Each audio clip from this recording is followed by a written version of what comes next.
Good morning, John Augustine back again. The year 2011 in Ireland, and hence I have some of them highlighted there. uh, on the 22nd of February 2011, and normally a cold time of the year, isn't it? You'd be frizz probably going around. The general election was held, and caused by the resignation of the Green Party and the two members of government, Gormley, John Gormley, Gormless, and um, Ryan, the another minister of the Green Party, and they precipitated the election. Instead of having some patience, so that there could be the election wouldn't be held and it was due. This crowd now, since no matter what happens, no matter what they would call they make, they stick it to the end. But the Green Party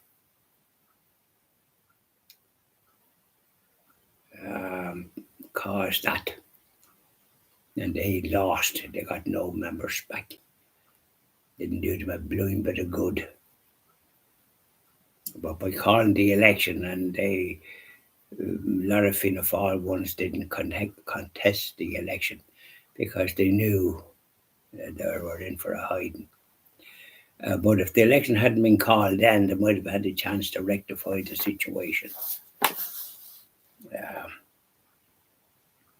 But the media would have been a thorn. They're precipitating this election at a very bad time. Most bad time. And a fella called Dominic Hadigan and another fella called Lyons with a Christian name called John. LBGT individuals. They were elected. And the Fianna Fáil party and the Greens were trounced when the Greens lost, had no members left in the government or in the Dáil. Serve them right. But that was the business there. And in March, members of the new government elected Fine Gael's Enda Kenny as the new Taoiseach / Prime Minister, and Eamon Gilmore, former Democratic left / communist. Then they joined Labour and took it over, destroyed it subsequently.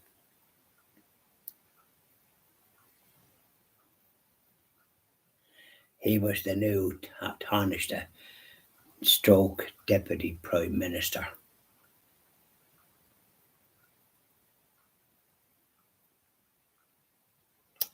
And he was responsible for a most odious and unnecessary decision, quoting cost.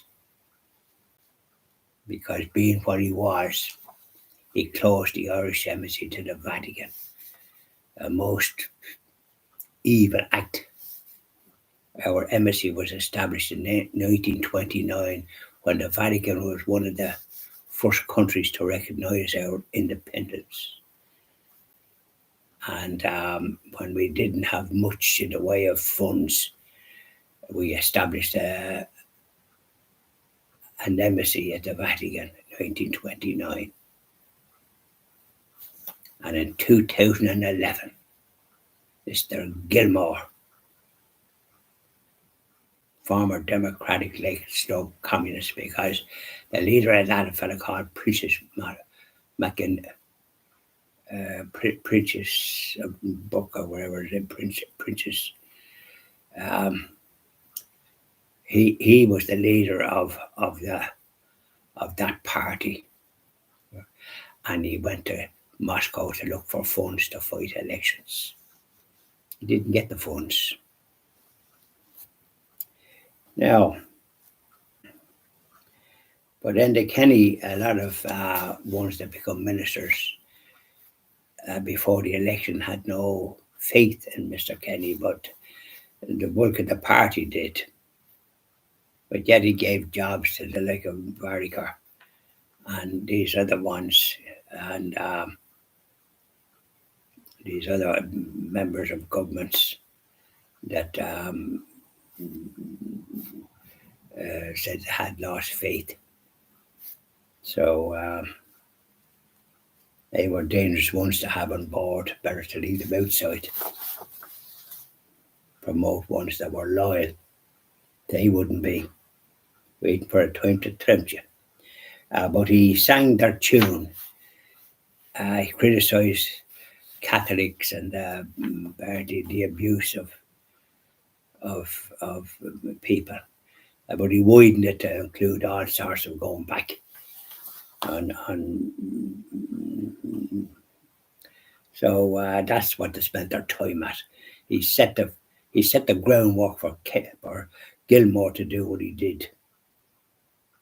Yeah, there was big meetings in Busman's Hotel in Dublin by a great lady, Mary Fitzgibbon, started Ireland Stand Up, and she keeps pressuring for that embassy to be put back where Villa Spada, where it was. And then on April the 12th, for a couple of days, the Dalai Lama, I think from Tibet, he visited. He was always often a lot of publicity about him. I don't hear a word about him nowadays. Visited Ireland. And he also visited the 6 counties 3 times. He visited Ireland 3 times. Yeah. And then Father Kevin Reynolds was a program, Mission to Pray, by the radio television, state television company, provided with license fees and all. They were after the Catholics, like the government. But they made a terrible mistake, because what they claimed about Father Kevin Reynolds, father in China and Africa, it was untrue, and was proved that he got compensation, but the harm was done, and their boss,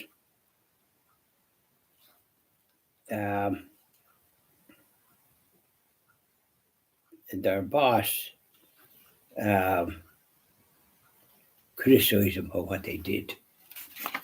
The crowd that did that Mission to Pray.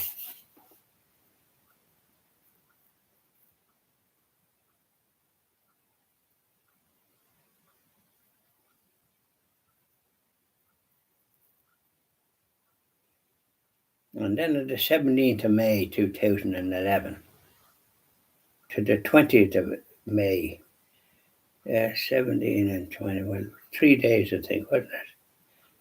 Queen Elizabeth and her husband, Prince Philip,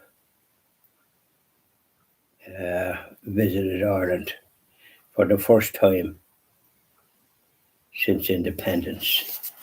He got on very well. I remember myself and my late wife went up to Connell Street to see them as they were coming up and that, and they were waving, I think they were heading off at that stage. Big crowd, so people were glad to see that there was some, and she repented for the harm that they did, and that was a good thing, because she didn't know the harm that was inflicted on this country. Yeah, we'll be doing something about it when the Christian TV Ireland gets going. Yeah, compensation is due, I believe. Bye now.